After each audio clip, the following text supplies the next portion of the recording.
A few years after my ex-wife cheated on me and left our family, she showed up at my house with a child from another man and wanted to get back together. I slammed the door in her face. A bit of context: my ex, Angela, is 36 and I'm 37. We met when we were both in our early 20s and started dating after a couple of years working together on a farm. By the time we were 24, we got married, and 3 years later, we had 2 daughters, now 9 and 7. Angela's second pregnancy was unexpected, and she wasn't thrilled about it. Still, she didn't terminate it, even though I told her I would support whatever decision she made. I didn't want to force her into anything she didn't want. After our first daughter was born, everything was great. We loved each other as best we could. But things changed after the second pregnancy. Angela became irritable and constantly nitpicked me and even our eldest daughter. I tried to chalk it up to hormones and adjusted to her new behavior, hoping it would pass, but it only got worse. My daughter and I learned to walk on eggshells around her. I took on most of the household responsibilities, even though she was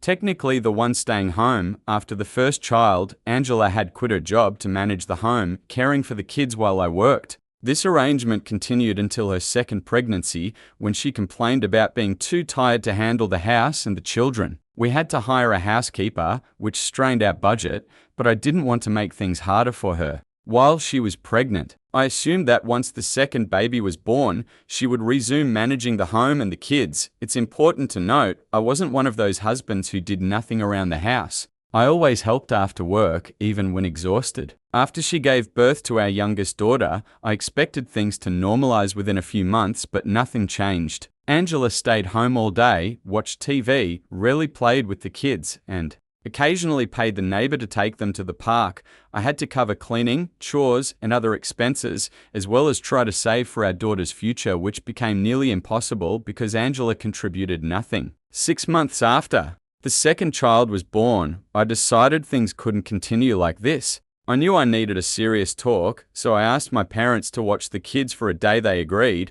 I sat Angela down and explained that I understood she was tired after 2 pregnancies, but I needed her help. The housekeeper's salary was expensive, and I needed her to keep her promise and take on at least some household responsibilities so we could reconsider her contract and save money. Angela immediately refused, saying she was too busy caring for the children and that I should earn more. Instead of blaming her for our financial problems, I tried to explain that I was already doing everything I could, but if our marriage was to work, she had to put in effort too. I also mentioned that she didn't really care for the kids according to our housekeeper. She let them watch mindless reality shows all day. That was a mistake. Angela snapped, accusing me of spying on her through the housekeeper. She exploded, yelling that she wouldn't tolerate me pressuring her to do all the work while I supposedly just sat at the table for hours. She also claimed it was my fault we couldn't afford a housekeeper and that it was humiliating to even ask her for help. According to her, I was supposed to be the man of the house. Everything she said was illogical. She seized on any excuse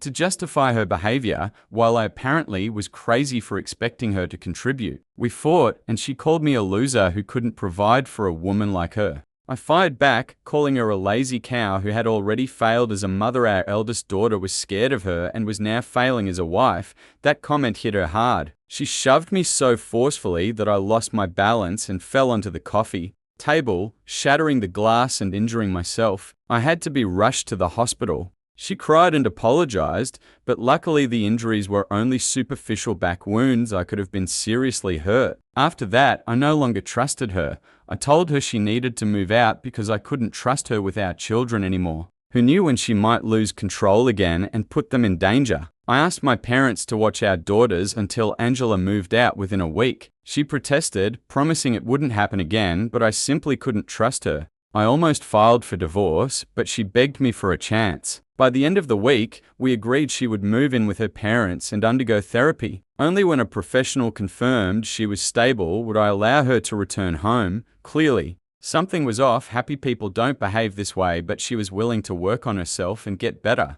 I also didn't want our daughters to grow up without their mother, so I agreed not to divorce immediately and gave our marriage a second chance, living separately. We attended family therapy sessions, but in the end, it was all pointless because she cheated on me. Here's how it happened. My parents had moved in to help with the kids while Angela stayed with her parents. We attended family therapy daily, and for a while, it seemed like things were improving. I also kept in touch with her therapist, who said she had postpartum depression but was recovering. One of her symptoms had been aggression, something she had never shown before, but things spiraled out of control when she shoved me.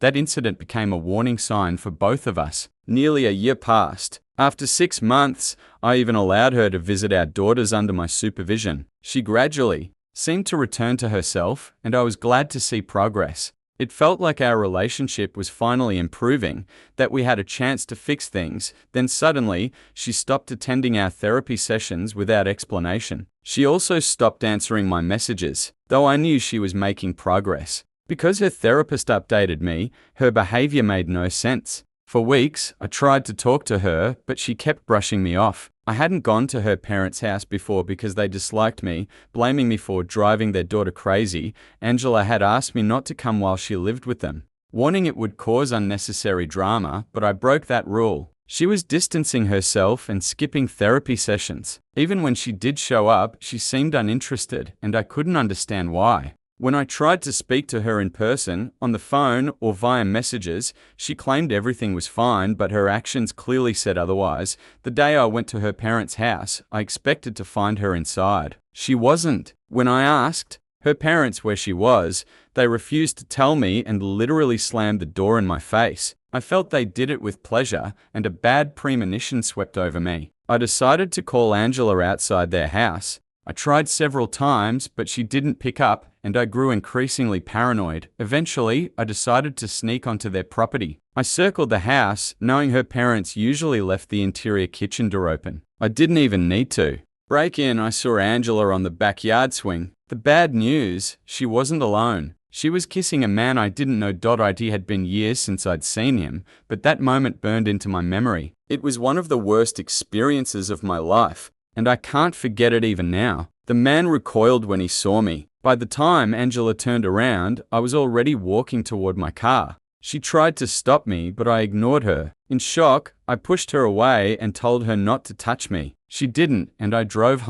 back home. I blocked her everywhere to prevent any attempts to explain herself. I told my parents I wanted them to find me a lawyer and recounted everything that happened at her parents' house. I didn't hear from her again until we had to meet a mediator to discuss divorce terms. By then, I was like a robot, just going through the motions for the sake of our daughters. Emotionally, I was completely drained. It turned out she didn't want to be with us anymore. She wanted to be with that guy, let's call him Sean, whom I saw that day. He had been a childhood friend. Although they drifted apart after school, they apparently reconnected when she moved back with her parents, and she had fallen for him. Her parents encouraged it, so they didn't mind that she was kissing him in the backyard. Even though she was married with 2 children, her family always wanted her to end up with Sean, and they were happy she finally chose herself and her happiness. As if she had ever thought about anyone else, the divorce process was long. Despite cheating on me, she still tried to claim child support. Absurd as it sounds, it happened. The process took time, but my lawyer and I fought hard and ensured she got nothing. Everything rightfully stayed with me. I had been paying for everything while she sat at home and watched TV. It's been 5 years since the divorce was finalized, and I made sure she walked away with nothing. The months spent untangling the divorce were some of the hardest of my life, but I knew I couldn't break. I had to take care of our daughters. They only had me. My parents were an incredible support, and I'll never be able to thank them enough for standing by me while I balanced work and parenting. 5 years later, although the divorce once felt like the worst thing that could happen, I'm actually grateful for it. I don't think I'd be where I am now if I hadn't chosen to separate from Angela. Life since then has been far better in every way. We moved into a bigger house because I now earn more, and I only have to provide for myself and my daughters. My parents live nearby and visit occasionally. I have friends who care about me, and my daughters are happy. That's all a man really needs, and I'm thankful to the universe that life is going well, or perhaps I should say, has been going well. Then, a few days ago, Angela showed up again. The kids were at school, and I was about to leave for work when someone knocked on the door. There she stood, with a little boy by her side, no older than 3 or 4. I immediately realized it was Angela's son. I was stunned. She was expecting to step back into our lives, to rejoin our family, and to give our marriage another chance. I couldn't believe she had returned after all these years, suddenly deciding she could unilaterally restart our family. In that instant, I slammed the door in her face. Before I did, I told her that we were no longer her family. I stopped being her husband the day she cheated with Sean. The divorce had only been a formality, and she had relinquished custody of our daughters herself. She had no right to call us her family. After saying this, I closed the door and told her to leave, making it clear I didn't want her near my home. I could have let my anger flare over the little boy, and I heard her crying at the door for a few minutes after, but I chose to ignore it and went to work. I tried hard not to dwell on it, as that would have weakened my resolve, and I couldn't afford that. I had almost managed to forget she even came, but as soon as I returned from work, I received a call from my parents demanding an explanation. They said Angela had contacted them after I shut the door in her face and was completely devastated. They admitted it was they who gave her my new address and advised her to come, as she is now divorcing Sean and supposedly ready to make things right. They told me she reached out about a month ago and that this had been planned for some time. My parents believed it was time to think about the children, that my daughters needed their mother, and that no one could be a better mum than Angela. They decided she deserved another chance and told her where to find me and what to say. I was furious. It wasn't their place to forgive her or decide to give her a second chance without consulting me. Things could have gone badly if the kids had been home. Their actions were reckless. I told them this, but they refused to admit any mistake. They argued that they had helped me during the divorce, taking care of the kids, and that even now they sometimes help and therefore they had an equal say in what's best for the children. I couldn't take that away from them. I found it absurd. After all, these are my daughters, not theirs. Despite my respect and eternal gratitude for everything they did during the divorce, I don't think they have the right to make such decisions. We argued briefly. They accused me of being selfish and wrong for denying Angela a second chance. They claimed they had checked her thoroughly, that Angela was a different person now and deserved to be part of my daughters' lives. Even when I reminded them she had signed away her parental rights, they insisted it was offensive to think they might endanger me or the girls and accused me of destroying our children's lives by being too arrogant to recognize that the kids need their mother. Several days have passed. I've thought long and hard about it, and I still don't believe I acted wrongly or selfishly. I don't regret refusing my ex-wife a second chance as a mother.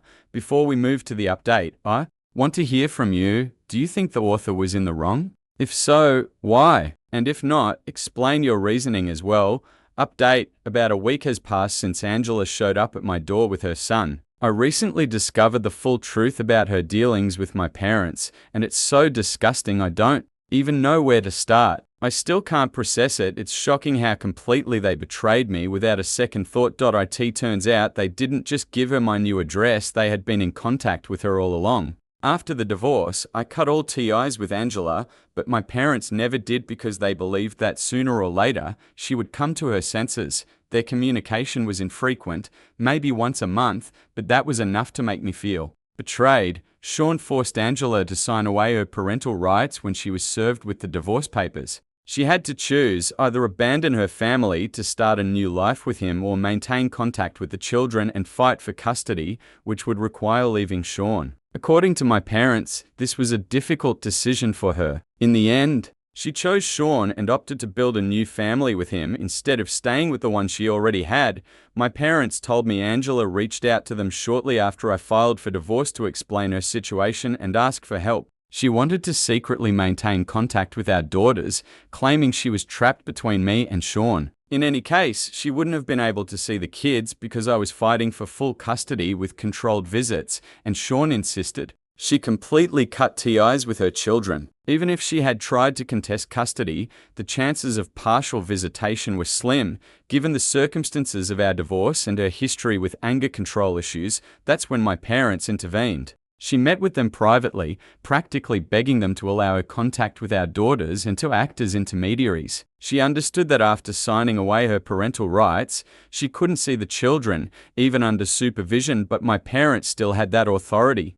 and they used it. For a long time, they secretly allowed Angela to spend time with our daughters, moved by her story and thinking they could reunite her with the kids. Their conscience wasn't troubled at all by betraying their own son. Every time I left the girls at their house, they would invite Angela and let her interact with the children. My daughters never told me they had seen their mother because my parents bribed them with toys and sweets to stay silent. Whenever I asked what they did at Grandma and Grandpa's, the girls would say they played with their friends I thought I knew, but in reality, my parents had told them to call Angela that, just in case I asked. I couldn't believe. My own children had lied to me, but I forgave them because they were just kids, manipulated and intimidated by Angela and my parents to keep quiet. Once I learned the truth from my parents, I asked the girls if they had been secretly meeting their mother. They broke down crying and said they couldn't tell me because they were told God would punish them. Clearly, Angela and my parents had seriously instilled fear in them, which is why they had been so secretive and evasive. I also felt like a terrible father for never checking which friends my daughters were spending time with, as it could have been anyone potentially far more dangerous than Angela, and I would have never known. Now, I'm determined to put an end to this. I've already filed for restraining orders against everyone involved. I have written proof too. My parents sent me a letter explaining their actions a few days after our argument. They believed it would help me understand how desperately Angela wanted to remain a mother to her daughters without losing her true love, and that somehow it would help me forgive everyone. All it did, however, was make me realize they are all disgusting lies, and now I can't trust anyone. Ironically, Angela had relinquished her parental rights and had to see our children in secret, as if it were a crime only because Sean didn't want her to maintain any contact with her previous family. Sean was supposed to be her one true love, yet now they're divorcing, and all of it has gone to waste. They even have a son, but according to my parents, Sean now wants nothing to do with her or the child because he received a job offer and is moving away. A few months ago, Angela started working and their son started attending preschool. She doesn't want to relocate with him, which led to constant arguments, escalating to a critical point 3 months ago. Sean told her he was done. He's taking the job and leaving. He's no longer interested in being a family man because that would mean sacrificing his future and happiness to make her happy, and he wasn't willing to do that. All of this was clearly designed to make me feel sorry for Angela, but the only effect it had was making me feel that justice had been served. I've already spoken with my lawyer, and the restraining orders have been filed. My daughters and I also had a serious talk, and I told them that in the future, they will never see their grandmother, grandfather, or their mother again. For now, they seem to have accepted it, but we are still attending therapy to work through it, because I know this will be difficult for them. I'm sure it hasn't been easy for them all this time, but now it's over. Update 2. Hi everyone, thank you so much for your support and concern. My parents and Angela have been served with the restraining orders and are required to appear in court in a few days. I don't know how they feel about it, because I've blocked them on every platform and asked my friends not to communicate with them if they try. I've also increased security around the house and have been working from home for several days. I spoke with my daughter's school administration and explained the situation. Initially, I wasn't going to send them to school for a few days, but I didn't want their education to suffer because of Angela or my parents.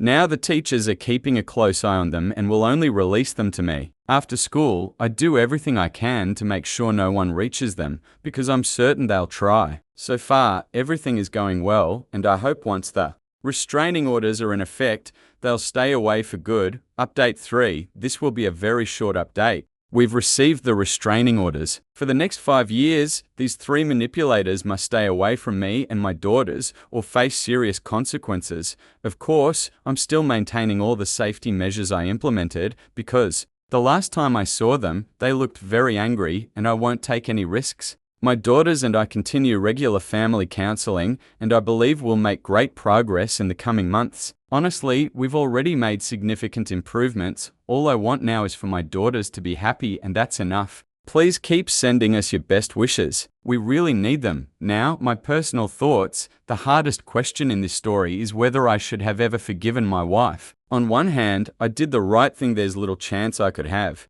Fixed her, as the saying goes, people don't change. Worse, if I had taken her back, I would have had to reunite not only with a wife who betrayed me, but also with parents who betrayed me, and raise another child a constant reminder of her infidelity, on the other hand, and it's hard even to entertain this idea. Maybe I could have reconciled with her under certain conditions, at least for the sake of the children. After all, I was still single, and what harm could it have done? At the very least, I wouldn't have cut my parents out of my life entirely. Why were all these restraining orders necessary anyway? In the US, any conflict immediately results in legal action. But parents aren't strangers, they're family, and a mother is still a mother. They weren't dangerous or negligent. They were normal people.